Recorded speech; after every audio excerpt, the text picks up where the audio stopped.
Makinig ka mula umpisa't hanggang dulo sa balita't kuwento kami ang totoo sa mga update, analysis, walang itulak kabigay sa viewpoint ni Mang Temyo. Bawat bagay ay alamin mula sa mga balitang sariwa hanggang sa malalim na paliwanag, reaksyon na nakakaaliw. Di ka magugunat maniwala, mas lamang ang may alam nakakaaliw. Masaya sumama ka sa The Viewpoint, ang kaalaman ay nasa palad mo na. The Viewpoint, ang programang maasahan, tamang analisis, walang kasinungalingan. Pupugin ang iyong kaalaman mo pagmatako. The Viewpoint, Mang Temyo may aral na mapupulot.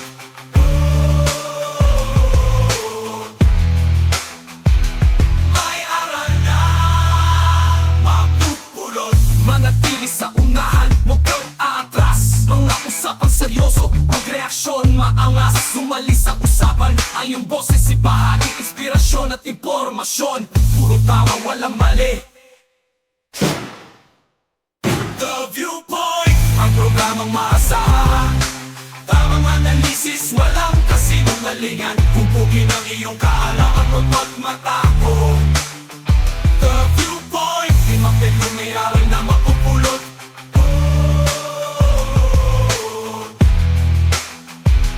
May aral na mapupulot. Hello, hello, hello. Ayan.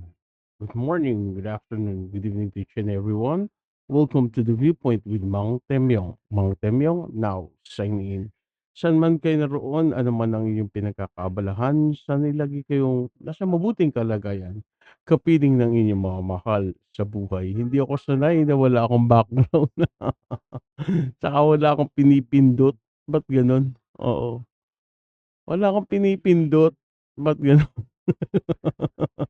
Ako na lang ang tatawa. Naku, advantage kay Marito. Oo. Shout out po sa lahat, no?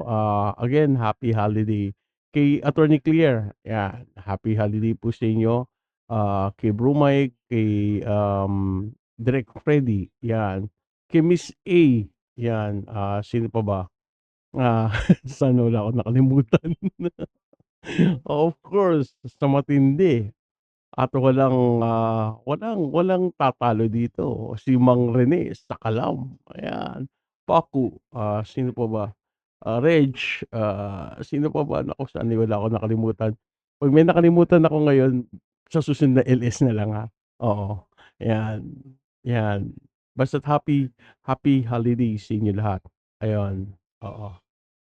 O si Neil Canvas, tsaka si Uncle Freddy, 'yan. Wala na ba ako nakalimutan? Of course, si DJ Byron, 'yan, 'yan.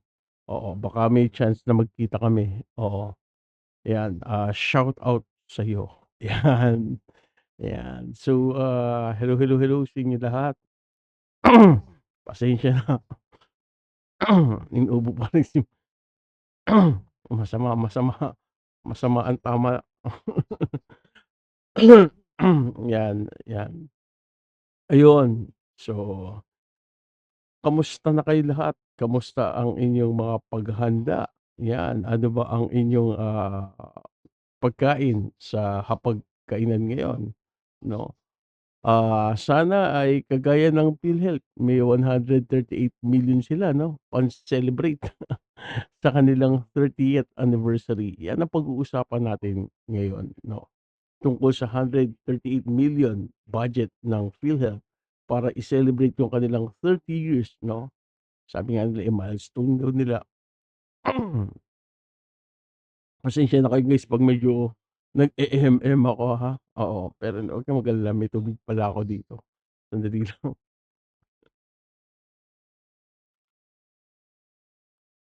Excuse me po.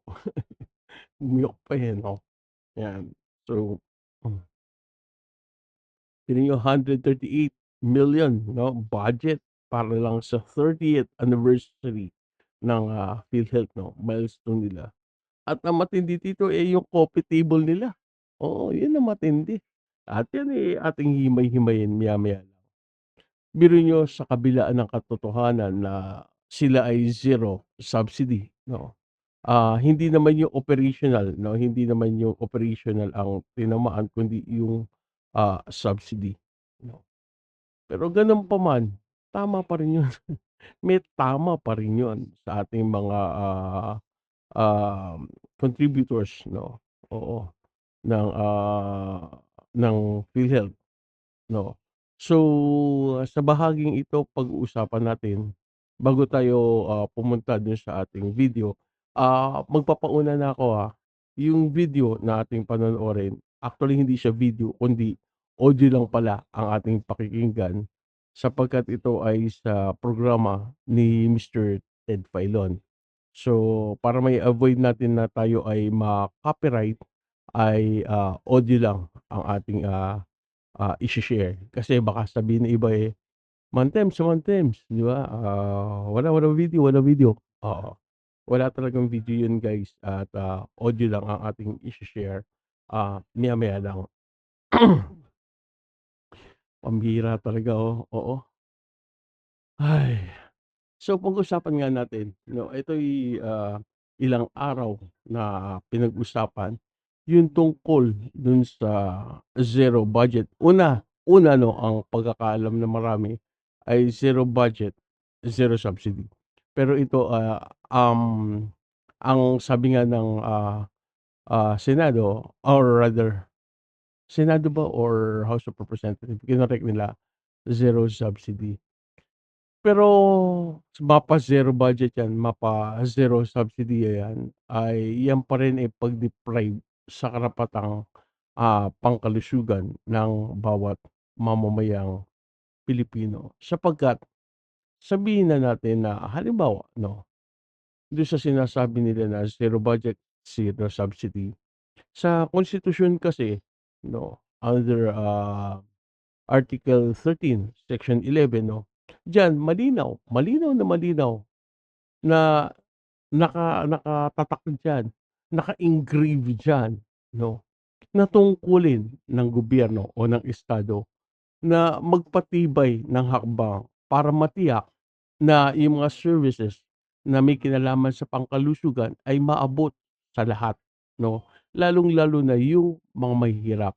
At kung ating pang, lalaliman sa Article 11, Section 15, malinaw ang pag-uutos dun 'no, na, ah, dapat pangalagaan ng gobyerno o ng estado ang kalusugan ng mga mamamayan bilang pangunahing, layunin nito 'no.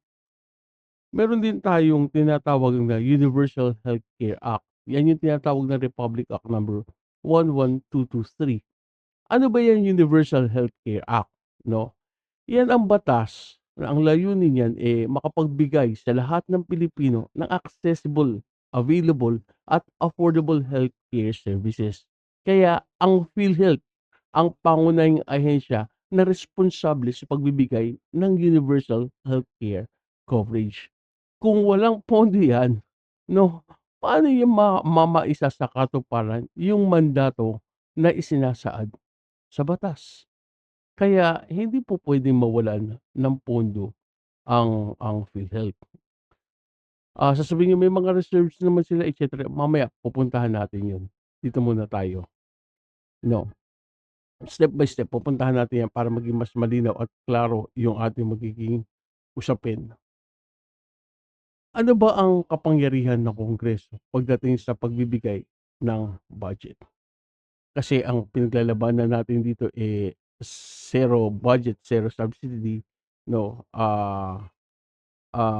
yung rights to health ng Filipino citizen, tsaka yung power ng Congress 'no, yung kapangyarihan ng Kongreso sa budget o yung tinatawag na Congress power of the purse. Sa ating konstitusyon malinaw sa artikulo, 6, section 24 at 29, ang kamara 'no o ang Kongreso 'no o mga kinatawan, mga deputado 'no, sila'y may mga eksklusibong kapangyarihan sa pagbibigay ng pondo. Pagdating sa budget, sa kanila yon, sa Kongreso 'yun. 'Pag sinabing Congress, we're talking about the Senate and the House of representative. So, ano man yung desisyon o pasya ng Kongreso na tanggalan ng pondo ang isang ahensya, halimbawa, yan nga, is sa PhilHealth, kailangan muna meron silang legal at makatwiran na batayan based sa purpose o layunin ng government na protektahan ang kalusugan. Yung zero budget para sa PhilHealth, yan direktang salungat sa mandato ng Universal Healthcare Act. Kasi yung pagkakait ng pondo ay maaaring ituring na kapabayaan ng Kongreso yan sa kanilang tungkulin na para matiyak yung kaparapatan ng, mamamayan sa kalusugan ay, may pagkaloob. So kapagka zero ang budget, ano ang epekto niyan? Yung pagkawalan siyempre ng serbisyo. No, ang PhilHealth kasi, sinabi ko na kanina, yan ang pangunahing tagapagpatupad ng health insurance coverage dito sa ating bansa. Kaya kapagka wala yang pondo, ano magiging resulta niyan? Yung pagkawalan ng benepisyo para sa milyong-milyong mamamayang Pilipino. Maapektuhan yung tinatawag na no balance billing policy na nagbibigay proteksyon sa mga, mahihirap laban sa sobrang gastusin sa hospital. Kaya 'pag siniro nila yung budget, paglabag yan sa karapatan ng mahihirap. Bakit? Kasi specific din sa Universal Healthcare Act ay nagbibigay yan ng garantiya na lahat ng Pilipino, lalo na yung mga mahihirap, dapat may access sila sa serbisyong pangkalusugan. Ngayon, ang zero budget, yan ay takasang paglabag doon sa layunin na magkaroon ng akses sa serbisyo pangkalusugan yung ating mga, kababayang Pilipino at maging yung mga mahihirap. Ano pa ba masasabi ko? Ano pa ba yung mga legal basis or batayan sa pagpopondo ng PhilHealth? Sinabi ko na rin yung sa Universal Healthcare Act, yung section 10 at 11 'no, na yung PhilHealth dapat silang tumanggap ng subsidy mula sa GAA. Ano ba yung GAA? Yan yung tinatawag na General Appropriation Act upang ponduhan yung premium contributions ng mga indigent members at maging ng mga senior citizens. Kaya kapagka zero subsidy, malinaw na pagbabalewala sa mandato ng batas. Ang social justice clause sa konstitusyon, nagtataguyod niya ng patas na distribusyon ng yaman upang matulungan ang mahihirap. Yung kawalan ng pondo sa PhilHealth ay salungat dito. Kaya nga tandaan natin yung zero budget para sa PhilHealth, hindi lamang yan isang paglabag sa mandato ng Universal Healthcare or, Universal Healthcare Act 'no, kundi pati na rin sa konstitusyon. Sapagkat malinaw sa saligang batas, nagtatakda ng karapatan ng mamamayan sa kalusugan. So, ang PhilHealth bilang tagapagtupad ng batas 'no, tungkulin or ang Kongreso bilang tagapagpatupad ng batas 'no, tungkulin nila na tiyakin na merong sapat na pondo ang PhilHealth para ipatupad yung universal healthcare. Yoong pag-zero o pag-alis ng pondo kasi yan maaaring ituring na talagang paglabag sa karapatan ng Pilipino, lalong-lalo na sa mga hirap na, ah, ang na sa mahihirap na para sila ay mapagbigyan o mabigyan ng serbisyong pangkalusugan. Eh, sabi nila, "Mantemyo, ang kulit mo naman." Sinabi na nga sa'yo, hindi nga zero ang budget. Sinabi na nga, nilinaw na nga na ang siniro ay yung subsidy. So, ano ngayon ang problema natin diyan?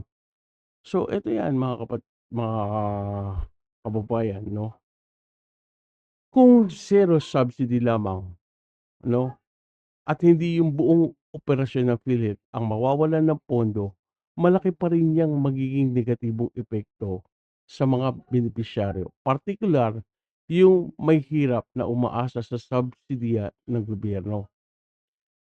Ano yung mga apektadong sektor pagka zero subsidy? Nandiyan yung mga indigent members. Kasi based sa Universal Healthcare Act ng RA 1123, yung premium contributions ng mga mahihirap na Pilipino, yan, binabayaran ng gobyerno sa pamamagitan ng subsidy mula sa GAA.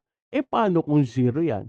Paano kung zero yung subsidy? So, mawawalan sila ng subsidy. Hindi sila makapagbabayad ng kanilang premium at 'pag hindi sila nakabayad, ano resulta? Posibleng mawalan ng access sa mga benepisyong pangkalusugan. Pagdating sa mga senior citizens 'no, yung mga premium contributions ng mga senior citizen, binabayaran din 'yan ng gobyerno bilang bahagi pa rin ng subsidy.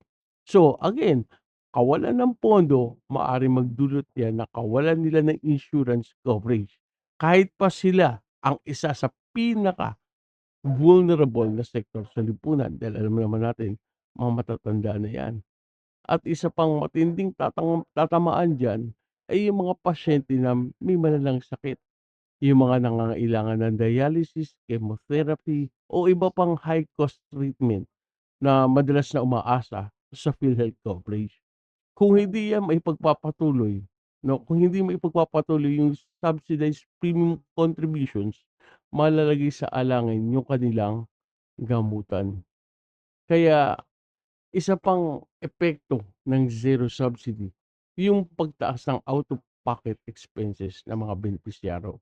Kung hindi kasi o kung hindi na halimbawa kayang ponduhan ng gobyerno yung kanilang premium, yung premium ng mga indigent members 'no, ngayon ano mangyayari? So, mapipilitan silang magbayad mula sa sarili nilang bulsa. So, napaka-imposible nito para sa isang karaniwang mahirap. Kaya magreresulta ito tuloy ng mataas o pagtaas ng out of patient, or out of pocket, expenditures. Kasi direkta yang sasalungat sa layunin ng Universal Healthcare Act na gawing abot-kaya, aabot-kamay yung serbisyo pagdating sa pangkalusugan. Yung mga hospitals na, or yung mga hospital na at yung mga ilang health facilities, maaari na silang tumanggi ng magbigay ng serbisyo sakop ng PhilHealth sa mga pasyenteng hindi makapagbabayad ng premium. Ang mga benepisyaryo ay maaaring mawalan ngayon ng access sa mga serbisyo tulad ng no balance billing policy. Kaya kung saan wala ng karagdagang gastos ng mga indigent patients. Kaya ano pa ang, magreresulta niyan, yung paglala ng inequality pagdating sa kalusugan. Kasi yung mga mayayaman walang problema yan, may kakayahan yang magbayad ng premium. Kaya mananatiling saklaw ng PhilHealth yung kanilang, gastusin. Pero paano yung mga hirap na umaasa lamang sa subsidiya na maiiwan?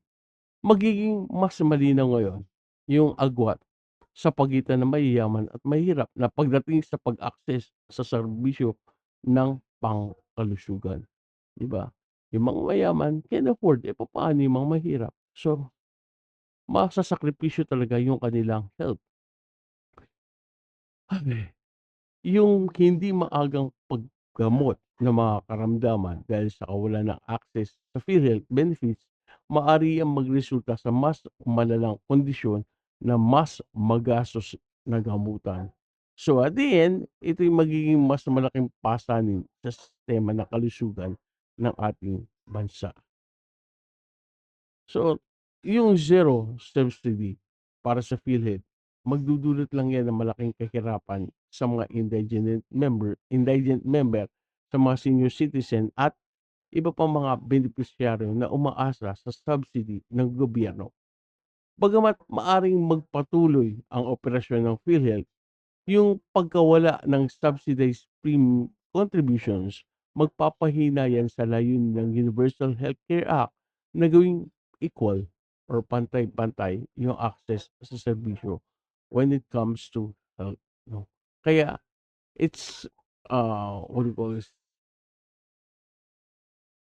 um, responsibility or mandatory 'no, na or mandato ng Kongreso na make sure na merong enough funds para sa subsidy ng PhilHealth. Hindi lamang bilang pagsunod sa batas kundi bilang proteksyon na rin sa karapatan ng bawat Pilipino sa kalusugan. Kaya nga maaaring itanong ng iba, tinanggalan nga ng Kongreso, 'di ba? Ginawa ngang zero yung subsidy ng PhilHealth, makatarungan ba yun?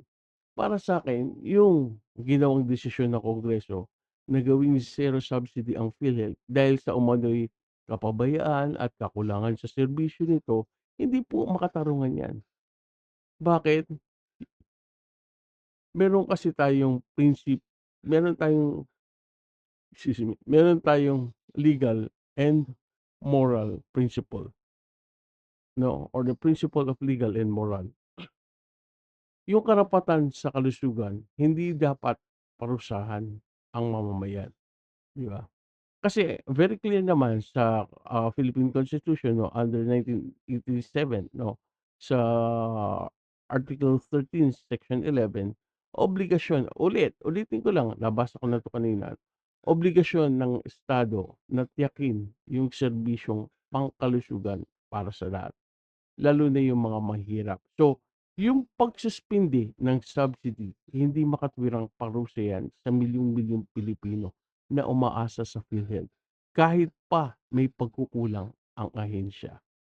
Yung mga benepisyaryo kasi ng PhilHealth, yung mga ordinaryong mamamayang Pilipino na wala namang kinalaman sa pamamahala ng ahensya, yun ang napaparusahan na siyang hindi dapat. Tandaan natin sa ilalim ng Universal Healthcare Act, layunin ng batas, uulitin ko na naman yung sinabi ko kanina, layunin ng batas na ito'y tiyakin ang equitable access to quality and affordable healthcare services. Kung tatanggalan ng subsidiya ang PhilHealth, hindi maisasakop katuparan yung mandato ng batas. Yung kawalang subsidy, direktang salungat yan sa probisyon ng RA 11223 na nagbibigay garantiya sa premium contributions ng mga indigent members at maging ng senior citizen. Ano dapat gawin, 'di ba? Meron pa bang paraan, 'di ba? Ano yung puwedeng alternatibong paraan, 'di ba? Para maiwasan yung zero subsidy which, ah, napagtibay na 'yan sa Kongreso pero nasa stage pa lang yata ng paglagda ng pangulo 'no. Dapat kasi 'no, isang alternatibong, paraan niyan para sa accountability, yung audit at oversight powers ng Kongreso. Imbes na tanggalan ng pondo, maaaring gamitin ng Kongreso yung kapangyarihan nito para magsagawa ng masusing imbestigasyon at audit sa PhilHealth. Ang COA, yan ay may mandato para suriin yung lahat ng gastusin ng PhilHealth. Maaari itong magrekomenda ng mga reforma batay sa kanilang findings at pag-uusapan natin mamaya yan. Yung pagpapalakas ng, internal controls. Ang Kongreso maaring magpasa ng mga probisyon sa budget na nagtatakda ng mas mahigpit na oversight mechanism tulad halimbawa ng mga detalyadong reporting requirements o yung pagbabawal sa paggamit ng pondo para sa hindi awtorisadong gastusin. Yung pagpapataw ng parusa sa mga opisyales, hindi sa institusyon, 'di ba? Kung may kapabayaan o katiwalian, dapat ang papanagutin ay ang mga opisyal ng PhilHealth, hindi ang buong institusyon. Kaya yung zero subsidy, hindi yan makatutulong, sa pagkamit ng justice at para maituwid yung mga maling nagawa.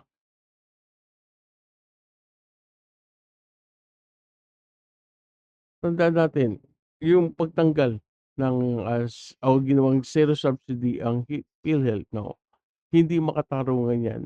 Hindi makatarungan ang ginawa ng Kongreso na gawing zero subsidy ang PhilHealth bilang tugon sa umano'y kapabayaan ng ahensya. Ang karapatan sa kalusugan ay hindi dapat isakripisyo dahil sa problema sa pamamahala. Yung tamang tugon, sinabi ko na kanina, yung pagsasagawa ng reforma sa loob ng PhilHealth. Pagpapalakas ng kanilang oversight mechanisms, yung pagpapanagot sa mga opisyal na may sala. imbis na ang parusahan ay yung karaniwang Pilipino na umaasa lamang sa subsidized, healthcare. Yung ganito kasing klaseng desisyon na ginawa ng Kongreso, malinaw 'yan na pagtalikod sa mandato ng Estado na protektahan ang karapatan ng bawat Pilipino sa abot-kayang serbisyong pangkalusugan. Ngayon puntahan natin yung issue tungkol dun sa 138 million. Isip-isipin niyo na zero na yung subsidy nila, meron pa silang 138 million na gagamitin para saan daw? Una Una, ang balita diyan ay pang-Christmas party, pero nabati ko sila diyan. So, biro mo Christmas party 138 million, samantalang laki-laki ng utang niyo sa mga ospital, sa mga doktor, 'di ba? So, instead na ginawa nilang Christmas party, ginawa na lang nilang yung, 138 million ay gagastusin na lang nila sa kanilang 30th anniversary, 1 year anniversary, 1 year celebration ng kanilang 30th anniversary. Kaya dahil diyan 'no, puntahan natin ngayon yung interview na ginawa, ni Sir Ted Filon at ni DJ Chacha patungkol diyan sa PhilHealth, at ang interview nila ay yung spokesperson ng PhilHealth na si Ginoong or si Doktor Paragas yata kung hindi ako nagkakamali. Again guys, ano lang 'to, audio lang 'to. This is just, audio. Oo, teka lang. So, play na natin.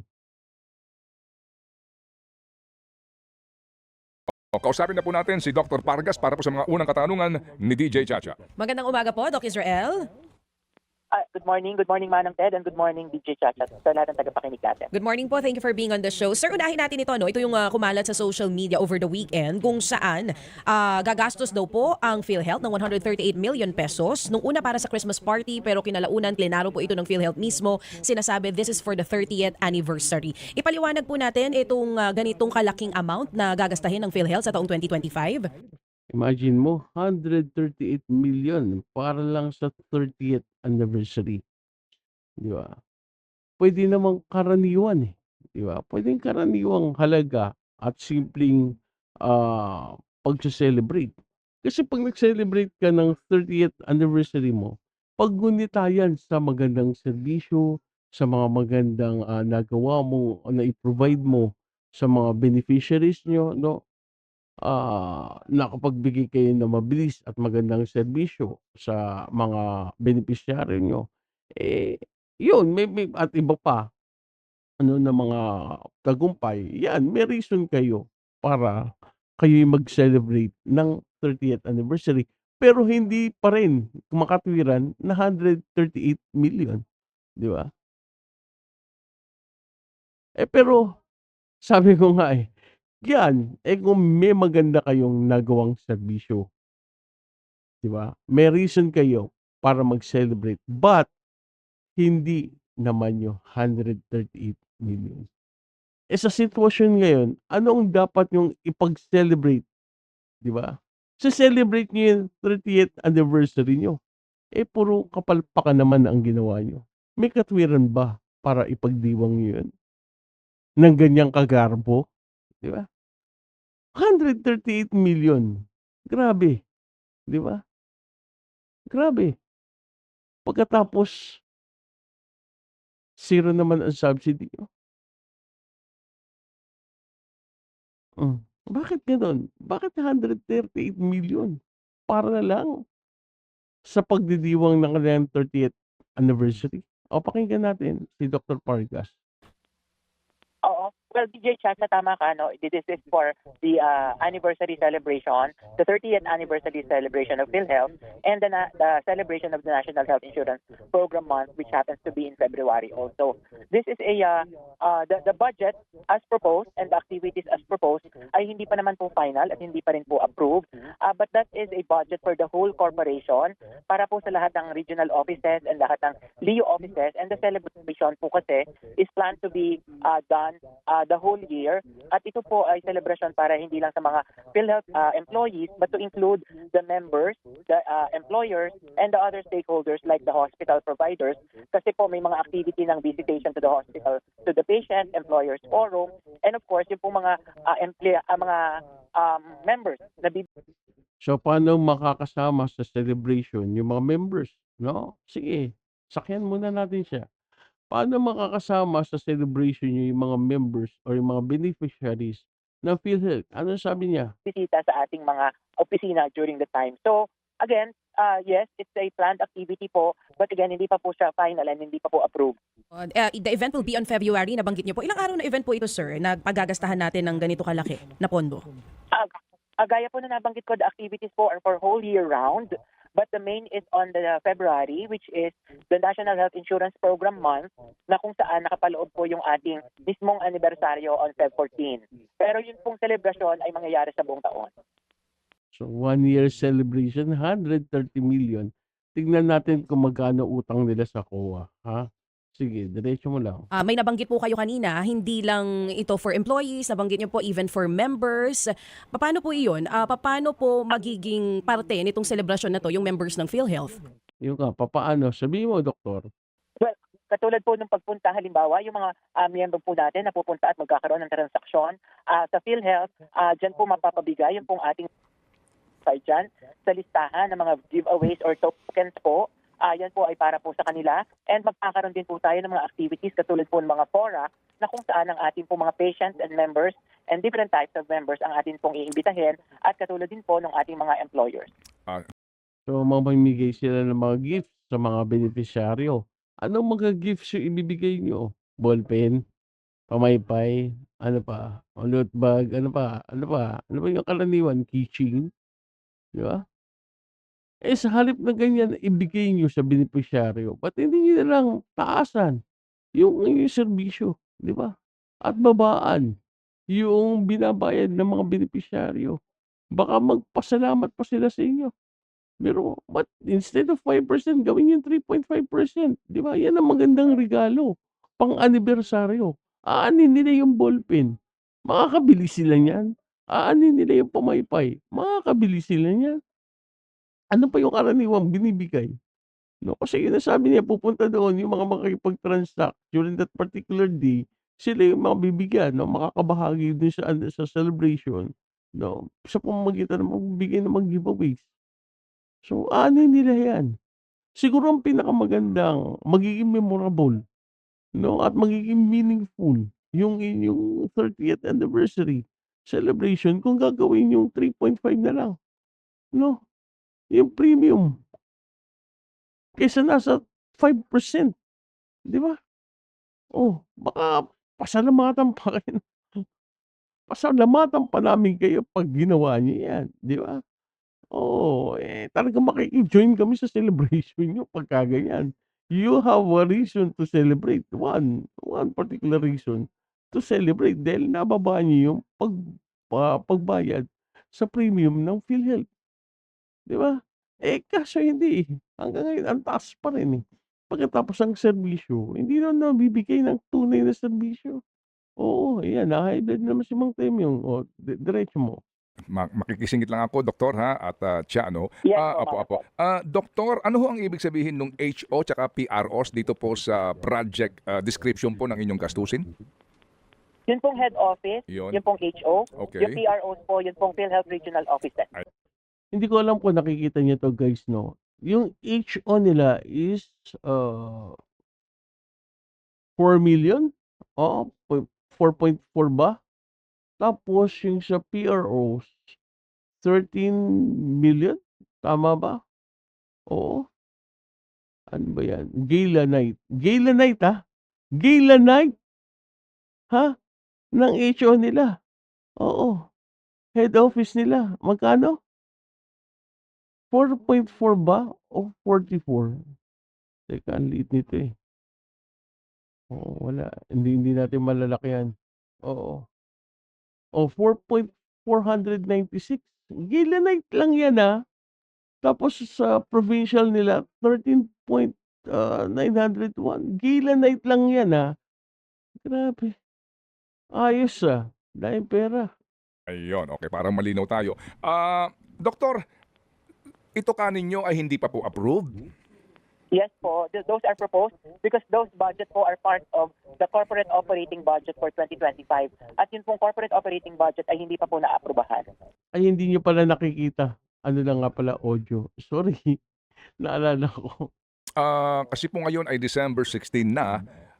Hanggang ngayon po, yung corporate budget nyo, hindi pa po na-aprobahan. Sir, di ho ba maaga po tayo naghahanda ng budget po for the year, the year after nga itong inyo pong kasalukuyang budget? Actually today po, today Siguro guys, para makita niyo yung figures na yan, papapost ko na lang sa community. Sa community, sa community natin ng The Viewpoint para makita nyo yung breakdown, no, yung summary nung 138 million pesos nagagastos nila sa 38 or rather sa 30th anniversary nila. December 16, magkakaroon po ng board meeting and bank at naka-agenda po doon ang corporate operating budget. So meaning hindi pa talaga siya naaprubahan, proposal pa lang. Oo, sige. So as in ngayon pa lang. So pati po itong issue ng zero subsidy, nasa agenda na po ba today? Well, yun pong zero subsidy, yan naman po ay iniintay na rin lamang natin. Mhm. Kung yan po ay maaprubahan at maisa sa batas.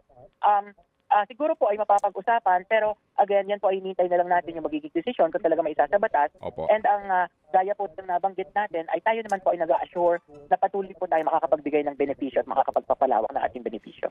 Okay, sige. Mamaya na pa natin pupuntahan yung pagpapalawak ng inyo pong benepisyo. Balikan ko lang po itong inyo pong anniversary proposed budget. Sir, sir, mawalang galang lang po ha kasi Yes, ang tanong po ng iba ay iginagalang naman po natin yung pagdiriwang ng mga anibersaryo, no? Opo, wala ko namang problema yung misa, kung misa man yan, ilang pong mga pagkain. Yun nga sana di ba? Yung maging simpleng paghahanda bilang paggunita sa 30th anniversary nila, di ba? Yung nga sabi ni Ted, assume na Catholic siya, no, misa, no, or simpleng handa, ilang mga buffet siguro or ewan ko kung anong gusto nilang estilo sa paghahanda, di ba? Yung simple, payak na mapagdiwang mo, sapat na yun, di ba? Kailangan ba talaga isang buong taon na pagdiriwang para gumastos ka ng 138 million para sa isang serbisyo na hindi naman na-satisfied ang mga tao? Kaya nga sabi ko, what's the reason to celebrate kung wala ka namang naitulong, 'di ba? Kung sabihin na natin hindi siya naitulong kundi hindi naman naging maganda yung serbisyo niyo sa mamamayang Pilipino. Anong silbi ng pagse-celebrate ng ganyang kagarbo? Considering na meron pa rin kayong napakalaking utang na dapat niyong bayaran. Bakit hindi yung 138 na yan, gamitin niyo lang sa pagbayad niyo sa ospital, sa mga doktor, 'di ba? Na-delayed kayo na delayed ng pagbayad. Oh, may pinaghuhugutan si Mantemio. Siyempre doktor asawa ko, Hindi, pero hindi yun, hindi yun, 'di ba? Hindi lang dahil dun, 'no? Ang dahilan dapat pananagutan, responsibilidad na bayaran. Uunahin niyo pang gumastos ng 138 million para lang sa 30th anniversary niyo? Tama si Sir Ted, ba't hindi na kayo magpamisa? Magkaraniwang pagkain na lang. Oh, hindi ba sapat yun? Nagunitain niyo yung inyong 30th anniversary? Kailangan talaga 138 million?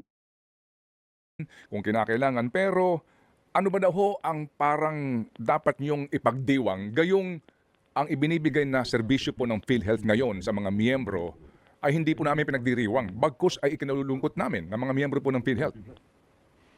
Well, iginagalang po natin yung mga sentimiento at yun din pong mga karamdaman or nararamdaman ng pong gaya ng inyong binabanggit. But of course, alam din naman po natin na in the past 30 years po ay meron din naman po mga achievements and accomplishments ang PhilHealth na maaari din po nating ipagdiwang at ipagmalaki gaya nga po nitong mga nahuli nating pagpapalawak ng ating mga benepisyo. Opo, yung pong pagpapalawak na yan, muli po, no, babalikan nga natin. Kasi nagdagdag kayo ng premium, ano po, ha? Opo, and then, at pagkatapos niyan, nagbigay daw nga ho kayo ng contribution sa national government, kaya ito ho yung kinukuha nga ng 89 billion. Anyway, kasi paano po natin maipapaliwanag sa mga miyembro ng PhilHealth ang ganito pong gastusin? Ano ho ang relevance nito sa inyo pong pagdiriwang na kinakailangan pa natin ng 7 million para sa building display? Ito nga anyway, papopost ko na lang Kung makikita niyo dito yung budget, coffee table book, 3.5 million. Yung special newspaper featured in national broadsheet and tabloids, 6.8 million. Pambihira, Oo. Yung building display sa headquarters, no? Tsaka yung building may matindi pa diyan, yung murals. Yung mural along EDSA, 112.5. No, hindi. Sorry. Yung murals along EDSA, mag-aabono pa ako nito, di ba? 112,500. Mural along EDSA, 112,500. Ba't di na lang kayo maglagay ng tarpaulin? Di ba? Mag-tarpaulin na lang kayo. Mariano.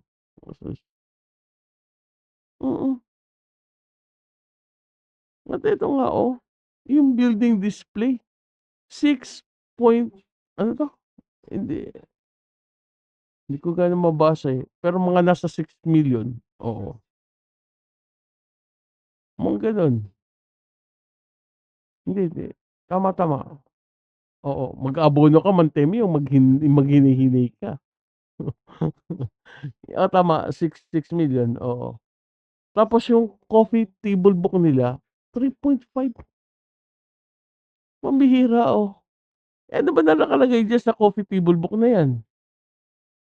Hindi ba, ano ba, sige nga, para gastusan mo ng 3.5 million 'yan, yang coffee table book na 'yan, 'di ba? Ano ba nakalagay diyan? Ano ba nakalagay sa coffee table book? Yung kape daw nasa ibabaw ng table book, 'di ba? Isa lang naman yang karaniwan o sabihin mo na isang special na, book, no, or na merong magandang disenyo, may mga naglalakihang larawan, no, na ang gamit na papel diyan, hindi basta-basta kundi special, 'di ba? Oo, 'di ba? Oo, 'yan ay ginagamit para ipakita lang yung mga tagumpay, yung proyekto, yung serbisyo ng PhilHealth bilang bahagi ng transparency or public relations, 'di ba? Pero ang tanong, ano ang malinaw na benepisyo niyan para sa mga miyembro o sa publiko, 'di ba? Yang 3.5 na coffee table na 'yan, na ang makikita mo nun, puro mukha ni Ledesma, 'di ba? Oo, pero sa harap ng mga isyung kinaharap ng PhilHealth, tulad ng kakulangan sa pondo, isa pa 'yan yung tinatawag na korupsyon at yung kanilang yung kanilang serbisyo, 'no? Yung mga ganitong klaseng proyekto ba, mas kailangan ba 'yan, coffee table? Mahalaga ba 'yan, 'di ba? 3.5 million 'yan, Oo, 3.5 million 'yan. Siguro tuloy natin yung sinasabi ni Sir Ted, ayan.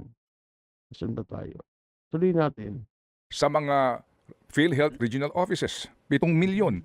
Special tokens for employees and giveaways, kasama po dyan ang mga payong sa 7.9 million.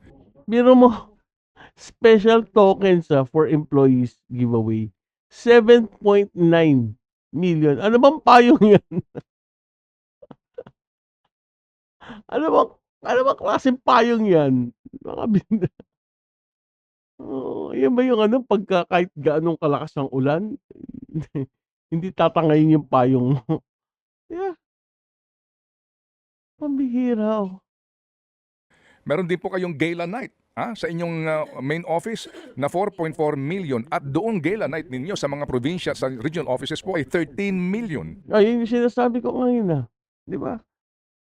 Meron pa kayong sports meet na 32 million pesos. Sa Pero yung sports meet, 32. Simpleng sports fest lang 'yan. Gagastos ka ng 32. Ba't sino ba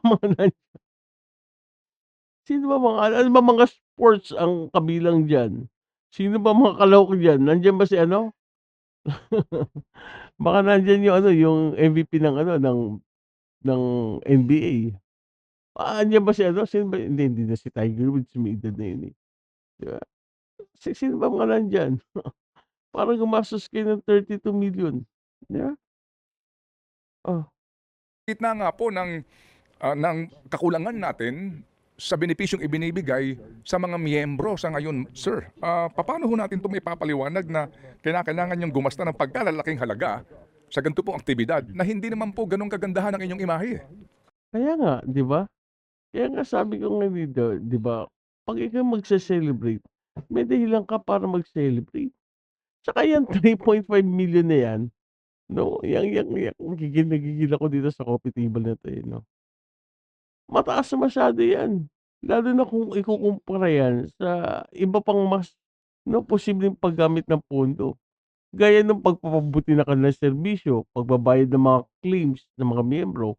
Kaya dapat suriin yung mga halaga, kung makatwiran ba sa kalidad at dami ng, what do you call this, dapat suriin kung yung halaga, eh, makatwiran para sa quality at dami ng ipapa-print ng mga libro.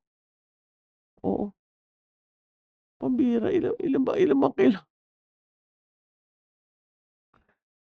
kung yang mga proyektang yan walang direktang benepisyo sa mga miyembro ng PhilHealth at higit pa sa kanilang pangunahing mandato, eh, pangkalusugan at serbisyo, eh, hindi makatwiran 'yan, 'di ba? Sa ganitong case 'no, dapat lamang o marapat lamang na maging mas mapanuri ang publiko sa mga ganitong ahensya ng gobyerno para matiyak natin na yung ating pondo, yung ating pinaghihirapan, yung ginagawa nila, eh, tamang paggastos sa pondo ng bayan. Pera namin 'yan hoy, hindi niyo pera 'yan. Pambihira, oh. Tuloy natin. Well, gaya nga po ng nabanggit ko, Manong Ted, yan po ay mga proposed activities at hindi pa po naaaprubahan. So siguro naman po ayan ay dadaan pa rin, of course, sa evaluation, Mantemyo, propose pa lang, eh, nag-iinit ka na, eh. Kahit na, kahit pa, 'di ba? Sabihin mo aprubahan 'yan, 'di ba? Hindi makatwiran kahit bawasan mo 'yan, eh, hindi pa rin tama, eh, 'di ba? Eh, tama nga yung suggestion ni Manong Ted, eh. Eh, magpamisa na lang kayo, yung simpleng pagkain na lang, maidaos niyo lang anibersaryo niyo. Dahil may utang kayong kinaharap, eh. Zero nga yung subsidy niyo, 'di ba? Hindi nga kayo binigyan ng maayos na budget ng Kongreso. Pagkatapos ito pa ang papakita niyo talaga, 'di ba? Ito 'to pa. Oo, eh, wow, zero subsidy kami kaya gagastos kami ng 138 million para sa 30th anniversary namin at gagastos kami ng coffee table 3.5, 'di ba, na halaga. Oo, at meron kaming gagastusan na building display sa aming head office na nagkakahalaga ng something, 'di ba? At maging sa provincial office namin may 7 point something kami na, building display. Nandiyan pa yung mural sa EDSA na 112,500. Oh, 'di ba? Ang daing pera, 'di ba? Oh, ah, pambihira, oh. Tuloy natin. especially kasama nga po yun sa ating sa COB.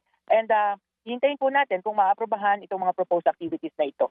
Gaya nga po rin ng nabanggit ninyo, this is a milestone year for PhilHealth kasi 30th year na po natin ito, kung kaya't nagkakaroon po tayo ng mga proposed activities for that. Pero gano'n na rin nga po, dahil sa mga pangyayari, I'm pretty sure it will also be scaled down. Opo, yes. Doc, Doc, ako po'y humihingi ng pangunawa. Sorry po sa ating katanungan. Baka Yes, ho sir. masakit Yes, po. pakinggan, pero yun din po naman po ang sentimiento ng ilang po mga miyembro. Opo. Doktor, sino po ang nagpanukala nito? Ito hong list. Yung mga tanong ni Sir Ted eh.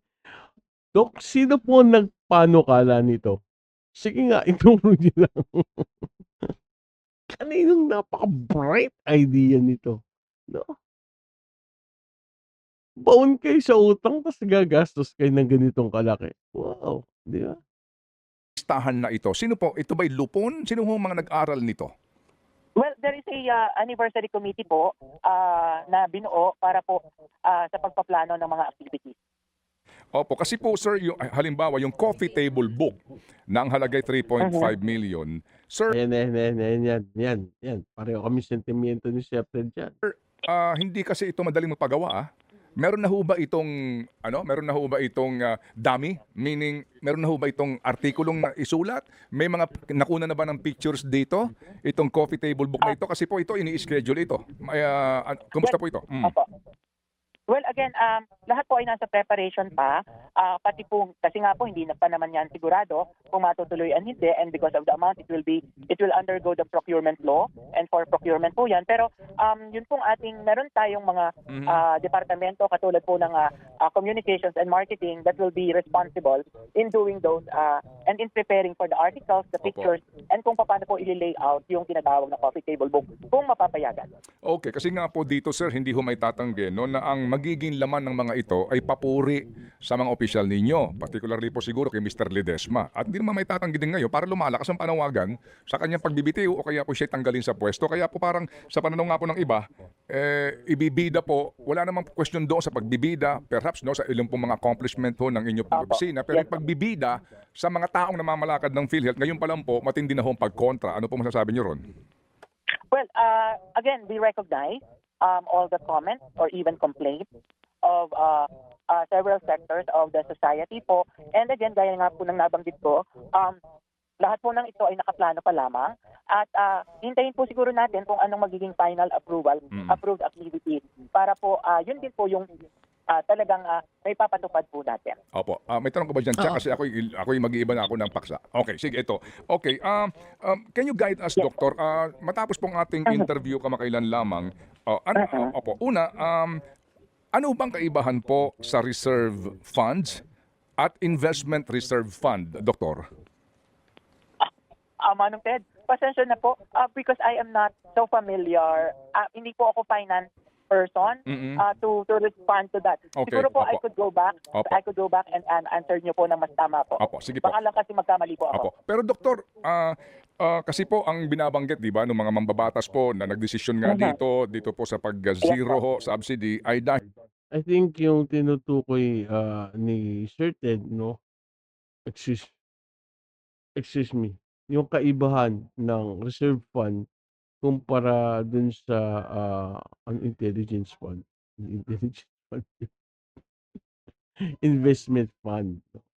Kapagka kasi sinabing reserve funds, kung hindi ako nagkakamali, no? Yan yung itinatabi muna para masiguro na may sapat na pondo ang PhilHealth para sa mga benefits at sa mga gastusin ng bawat miyembro nito sa hinaharap. Kaya yung reserve funds na yan, ginagamit yan bilang buffer para matiyak na may pondo ang PhilHealth kahit na sabihin pang may mga biglaang pagtaas ng gastusin tulad halimbawa nung dumating ng pandemya, 'di ba? O kung wag naman sana may mga kalamidad na maranasan, no? Yan ang isa sa pinagagamitan niyan. So, yung reserve fund na yan, nagmumula yan sa mga contribution naming mga miyembro, no? Yung mga premium payments at iba pang mga kita ng ahensya. So, merong itinakdang may mandato diyan, no? Merong itinakdang halaga na dapat maging buffer o dapat itabi bilang reserve fund. Batay yan at alinsunod sa batas para mapanatili yung solvency ng PhilHealth. Ngayon, yung tinatawag na investment reserve funds, no? Yung investment reserve funds, yan ay bahagi ng reserve funds na inilalaan naman para sa pamuhunan upang maparami ang pondo ng PhilHealth.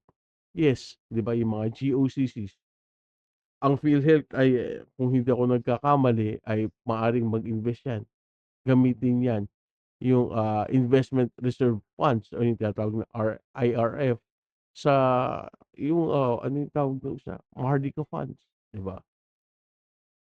Yung paggamit ng investment na yan 'no, inaaprubahan yan 'no ng financial instrument o negosyo para, ah, para what do you call this, ah, yung ini-invest sa mga aprobadong financial instruments o negosyo para magkaroon sila ng dagdag na kita o dagdag na kita ang PhilHealth. So, nanggagaling 'yan sa bahagi ng reserve funds na hindi kailangang gamitin sa agarang panahon. Kaya yung paggamit ng investment reserve funds o yung tinatawag na IRF, sakop 'yan ng patakarang itinakda ng batas batay sa RA 7875 o yung tinatawag na National Health Insurance Act. At ang COA 'no, para makatiyak na ligtas, na may halaga at makikinabang ang pondo para sa mga miyembro. Oo, yung purpose ng reserve fund 'no, ang purpose kasi ang pagkakaiba lang ng dalawa 'no, ang reserve funds 'no, ah, ang purpose niyan ay para sa pangangalaga ng solvency at agarang pangangailangan ng PhilHealth.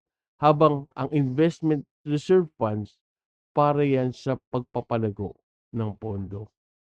Kaya nga puwede nilang magamit yan sa mga investment, 'di ba? Kagaya nga halimbawa, sa Maharlika Funds, puwede silang mag-invest yan para lumago pa yung kanilang pondo. Sa mga GOCCs, puwede yan.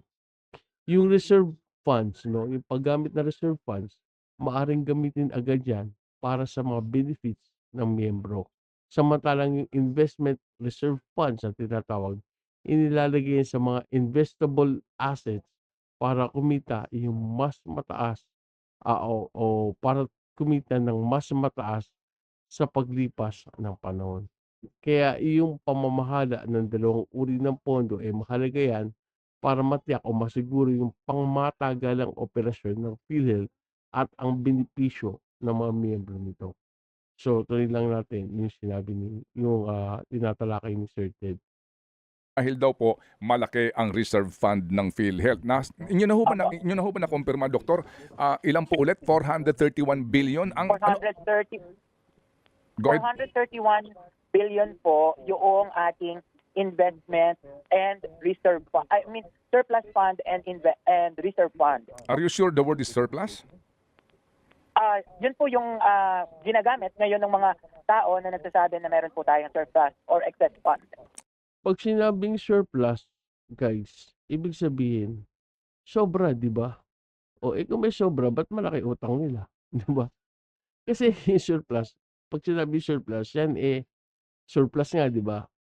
Yan excess or lavish o sobrang halaga matapos yan maibawas sa lahat ng gastusin mula sa kabuuang kita o pondo. So, sa payak na salita, no, ito yung natitirang pera o pondo pagkatapos ng lahat ng mga gastusin o obligasyon. Yan ang tinatawag na surplus. Yung sa PhilHealth surplus 'no, ang konteksto ng PhilHealth diyan, yung surplus, tumutukoy dun sa sobrang pondo ng ahensya matapos nilang masagot ang lahat ng benepisyo ng miyembro at iba pang gastusin ng operasyon. Ito ay maaaring idagdag sa kanilang reserve funds o gamitin para sa pagpapabuti ng kanilang mga serbisyo. Yun ang ibig sabihin ng surplus 'no, o, Sa PhilHealth ba meron pa silang sobrang pondo ng ahensya? Oo. Eh, 'di ba halos wala na nga yata silang pondo, eh, kaya hindi nila matugunan yung mga gastusin ng kanilang mga operasyon, 'di ba? So, tandaan natin na ang surplus mahalaga 'yan dahil ito ay nagpapakita ng kalagayan ng pondo o kita sa isang organisasyon, gobyerno o institusyon. So, pinapayagan nito magkaroon ng dagdag na kakayanan sa pag-iipon, pamumuhunan at pagpapabuti ng kanilang mga serbisyo. Tuloy lang natin. Kasi when you say surplus, as in excess, pero ang pinakahuling COA report, no, dito po sa PhilHealth, nagsasabi ang inyong insurance contract liabilities by ito hong lamang ito pong 2023 ay 882.783 billion na po for 2023. Yes. And then by Yes. end ng 2023, 1.15 trillion, right? Trillion, yes. Napaka napakalaki na utang mo, nasaan surplus dun? 'Di ba, asan na surplus dun? 'Di ba? Oh, bati yan, batay yan sa COA. Iba pa nga yung pagkaka-research ko diyan, eh, 'di ba? Sa pagkaka-research ko 'no, dun sa puwera pa yung sinasabi ni Sir Ted, para yung sa taong 2023 'no, yung PhilHealth, ah, may insurance contract liability sila o ICL na nagkakahalaga ng humigit-kumulang 1.128 trilyon.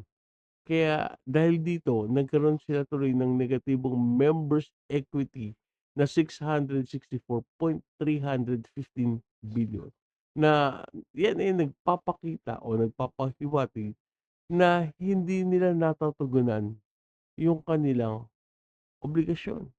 So, sa kabila ng mga reserve na pondo nila o reserve na pondo ng PhilHealth na umaabot sa 280 billion noong October 2024, at yung surplus na 150 billion, binigyan din pa ng COA na yung mga reserbang ito hindi maaring ituring na labis na pondo. Bakit? Dahil ito ay nakalaan para sa mga insurance contract liabilities na halos doble na yung halaga ng reserba.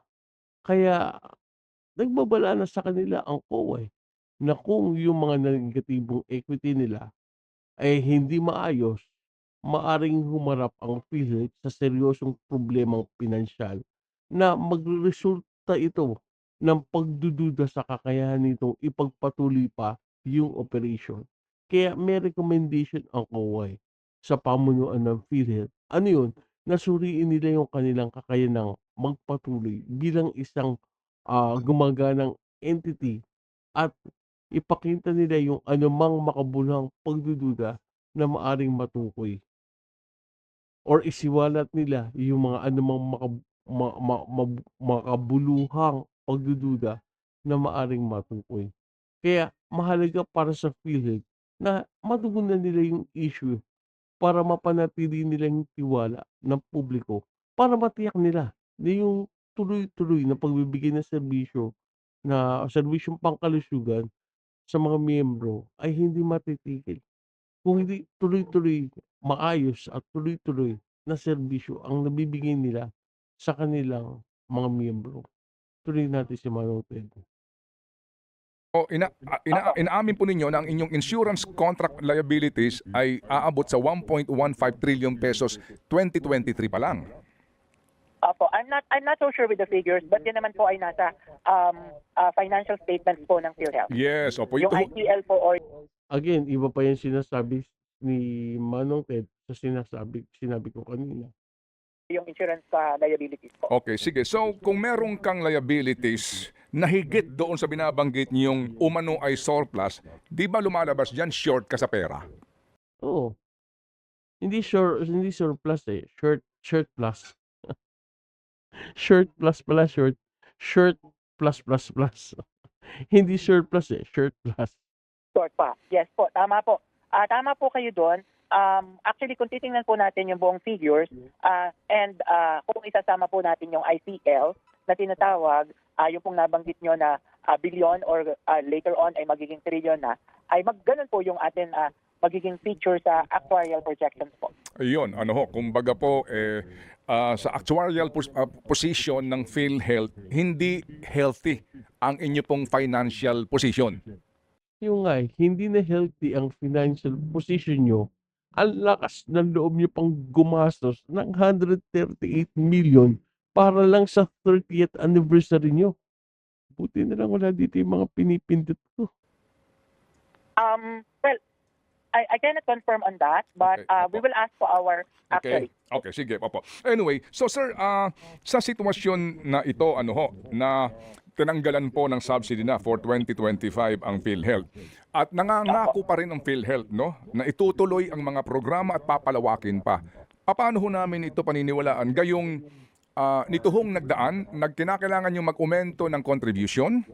Opo, and then hindi pa ho naman natutupad ang inyong mga ipinapangakong lahat. 'Di ba itong dental.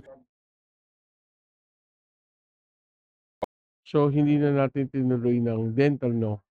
Hanggang diyan na lang muna siguro sa ibang pagkakataon, itutuloy natin yung tungkol sa dental, no? Aha. Nawala ba tayo? Hindi naman. Okay. Akala ko nawala tayo, eh. So, eto malinaw na malinaw guys, no? Yung palabis na paggagastos ng kotory ng PhilHealth sa gitna ng krisis na kanilang kinaharap ay hindi makatwiran, hindi makatarungan.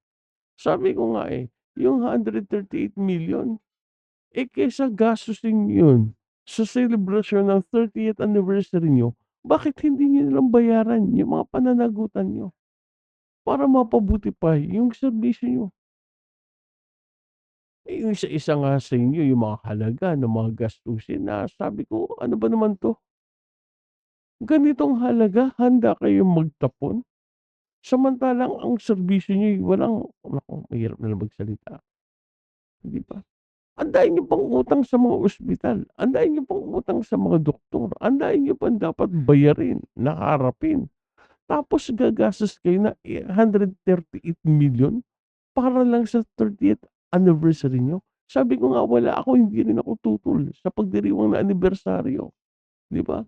Pero bigyan niyo naman ng katwiran na karapat-dapat nga kayong magdiwang, 'di ba?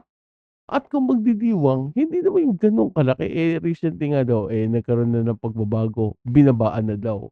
Pero hindi ko pa nakikita yung figures, pero sabi sa'kin, Mike, medyo binabaan pero parang malaki pa rin, Manong. So, kailangan talaga gano'n kagarbo? Questionable na nga kayo, gano'n pa rin kagarbo? Zero subsidy nga kayo, gano'n kayo kagarbo? Pagkatapos, hindi ko na na-insert yung sinabi ni PBBM, May sinabi kasi si PBBM tungkol diyan na kahit ma-zero subsidy, ina-assure niya na makatutugunan pa rin yung mga pangangailangan ng mga mamamayan, et cetera, yada yada, bla bla bla, 'di ba? Pagkatapos makikita mo ganyan kalaki, wawaldasin lang. Paano mo masasabi na matutugunan kung napakalaking halaga ang winawaldas lang? Siguro it's about time, 'no, na mag-inat-inat yung mga opisyalis diyan sa PhilHealth. Dapat siguro, mapalitan na at mapapanagutan yung mga tao na involved sa mga ganyang malalaking, transaksyon at dapat yan, suriin maigi, 'no? Ba't lumobo ng ganyan 'yan? Lumobo ng ganyan ng, atraso ng PhilHealth. Gayong sinasabi nila, marami naman daw silang reserve, 'di ba? Gumagastos pa nga ng 138 million, 'di ba? Siguro dapat masiyasat mabuti yung kalagayan ng PhilHealth, mahalaga 'yan, 'di ba? So, ayan guys, 'no, sana nga sabi ko, yung 138 million, gamitin na lang sa makabuluhang, paggastos kaysa sa mga ganyan pa-party-party. 'Di ba, isang gabi, ilang araw, sabihin na, isang taon, 138 million. Wow! Mapapasana all ka, 'di ba? Again, sa aking mga mods, maraming salamat sa pagsama sa akin sa araw na 'to. Sa mga solid subscribers ni Mang Temyong, salamat na marami. Sa mga newly subscribed, salamat po sa pagtitiwala. At sa mga napadaan lang, salamat na marami po sa inyo lahat.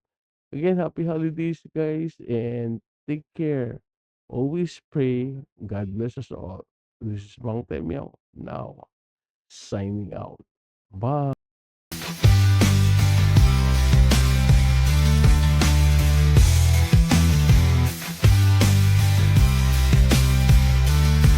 We your pulse, the heartbeat, the beat. What's happening now? From street to elite with Max and Young. Take your seat, the viewpoint with knowledge and passion meets.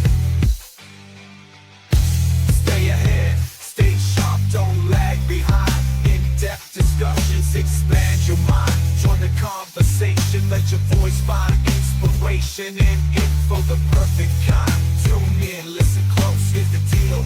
Bite-sized episodes, we keep it real. Updates on events, the latest drill. Mang Temyong's view got the perfect feel.